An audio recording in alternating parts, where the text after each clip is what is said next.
सुरक्षा मजबूत करने के लिए 3 दिवसीय ड्रोन प्रशिक्षण वर्कशॉप शुरू। धनबाद पुलिस की नई पहल।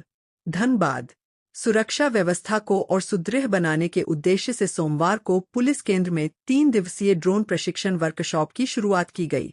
कार्यक्रम का उद्घाटन एसएसपी प्रभात कुमार ने किया। इस मौके पर सिटी एसपी ऋत्विक श्रीवास्तव, ग्रामीण SP S M Yakub, DSP law and order Naushad Alam और डीएसपी ट्रैफिक अरविंद कुमार सिंह समेत कई अधिकारी मौजूद रहे। वर्कशॉप के दौरान पुलिसकर्मियों को ड्रोन संचालन का प्रशिक्षण दिया जा रहा है। यह प्रशिक्षण 2 चरणों में होगा, जिसमें पहले थ्योरी और फिर प्रैक्टिकल सत्र आयोजित किए जाएंगे। एसएसपी प्रभात कुमार ने बताया कि इस पहल का उद्देश्य आपात स्थिति में त्वरित और सटीक जानकारी प्राप्त कर आम लोगों की सुरक्षा को और बेहतर बनाना है। इसके लिए सभी पुलिसकर्मियों को चरणबद्ध तरीके से प्रशिक्षित किया जाएगा। उन्होंने कहा कि ड्रोन तकनीक का उपयोग भीड़-भाड़ वाले इलाकों में निगरानी, ऊंची इमारतों पर नजर रखने और कानून व्यवस्था बनाए रखने में किया जाएगा। इससे कम समय में ज्यादा जानकारी जुटाने में मदद मिलेगी। एसएसपी ने यह भी बताया कि फिलहाल वर्कशॉप के बाद 2 ड्रोन खरीदे जाएंगे और भविष्य में ड्रोन के जरिए पेट्रोलिंग भी शुरू की जाएगी।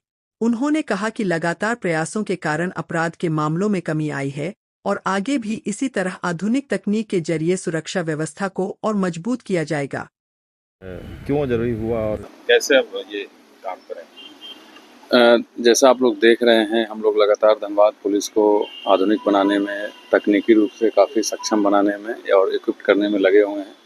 उसी कड़ी में हम लोगों को और जानते ही आज के समय में पर्व त्यौहार हो, विधि व्यवस्था की समस्या हो या फिर कोई लॉ एंड ऑर्डर की सिचुएशन हो, कहीं कोई राइट्स हो गया, उसमें रेकी करने में, चीज़ों को देखने में, जो भीड़ में है उसमें कोई ऐसा शस्त्र तो नहीं है, सब देखने में ड्रोन काफ़ी मददगार साबित होता है और काफ़ी इफेक्टिव भी साबित होता है।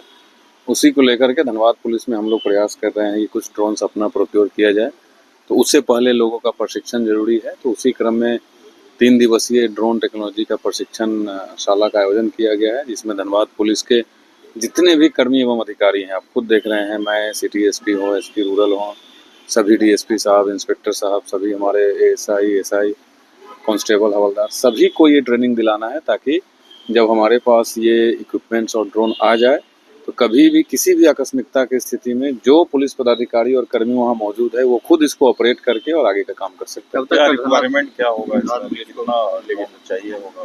नहीं, देखिए उसकी कोई लिमिटेशन तो है नहीं, बजट की लिमिटेशन होती है। धीरे धीरे हम लोग कोशिश अभी ये कर रहे हैं कि जैसे आज के समय में एक भी नहीं तो कम से कम 2 अपने पास जरूर हो जाएगी, अलग अलग फील्ड में उसको रखें और ट्रेंड तो सब लोग हो जाए कि जब प्रोक्योर होगा तो उसके बाद जो भी लोग ट्रेंड रहेंगे वो चलाएंगे। टेक्निकली और क्या कुछ नहीं, लगातार आप देख ही रहे हैं, जैसे सरकार के माध्यम से जो 2 व्हीलर है, 4 व्हीलर है, वो ऑलरेडी मुहैया कराई गई है, जिसमें सायरन्स, ब्लिंकर्स, जीपीएस ट्रैकर सब कुछ लगे हुए हैं। इसके अलावा हम लोग आप लगातार देख रहे हैं कि सीएसआर के माध्यम से भी 50 बाइक्स लिया गया था। अभी धनबाद जिला का हर एक ओपी, हर एक थाना, इंस्पेक्टर ऑफिस, डीएसपी ऑफिस, सब जगह state of the art modern computers दिए गए हैं जो i5 प्रोसेसर के साथ। इसके अलावा आप देख रहे हैं कि जो कंट्रोल रूम है हमारा, वो कंट्रोल रूम भी काफ़ी सुदृढ़ किया गया है। लगातार कैसे पुलिसिंग बेहतर हो, कैसे रिस्पॉन्स टाइम घटे, कैसे पब्लिक के लिए अधिक से अधिक सुविधाएं उपलब्ध हो, उस पर हम लोग लगातार ध्यान दे रहे हैं। तो उसी कड़ी में आज ये भी एक सर, कब तक सर अपना ड्रोन होगा, इस तरह का ड्रोन? एग्जैक्ट टाइम मैं नहीं दे सकता, बट बहुत जल्दी हम लोग कम से कम 2 जरूर प्रोक्योर करेंगे। कई दिक्कतें आ रही थी कुछ जगह पे जो नहीं जा पा रहे हैं, वहाँ जांच नहीं हो पा रहा, तो ऐसे में ये एग्जैक्टली नहीं, कहीं भी बहुत ऐसे सुदूरवर्ती क्षेत्र हैं, जंगल झाड़ है या फिर बहुत हाईली पॉपुलेटेड या हाईली डेंस कॉलोनी है जहाँ सड़कें काफ़ी सक्रिय है, कभी कभी 4 व्हीलर नहीं जा पाता है, कई ऐसे जगह जहाँ 2 व्हीलर नहीं जा पाते हैं, या फिर हाई राइज बिल्डिंग है, कभी भी वीआईपी सिक्योरिटी के समय या लॉ एंड ऑर्डर के समय अगर हाई राइज बिल्डिंग है वहाँ से मॉनिटर करना हो या उस पे छत पे क्या रखा हुआ है, नहीं रखा हुआ है, तो वो सब चीज़ में ये काफ़ी मददगार साबित ऐसी समस्याएं आई हैं पुलिस के साथ? आती रहती है, हम तो लगातार ये सब चीज़ें आती रहती है और उसी को लेकर के तो आगे कैसे उसको ठीक किया जाए, उसी कड़ी में आज सब कार्यक्रम चल रहा है। जैसे महानगरों में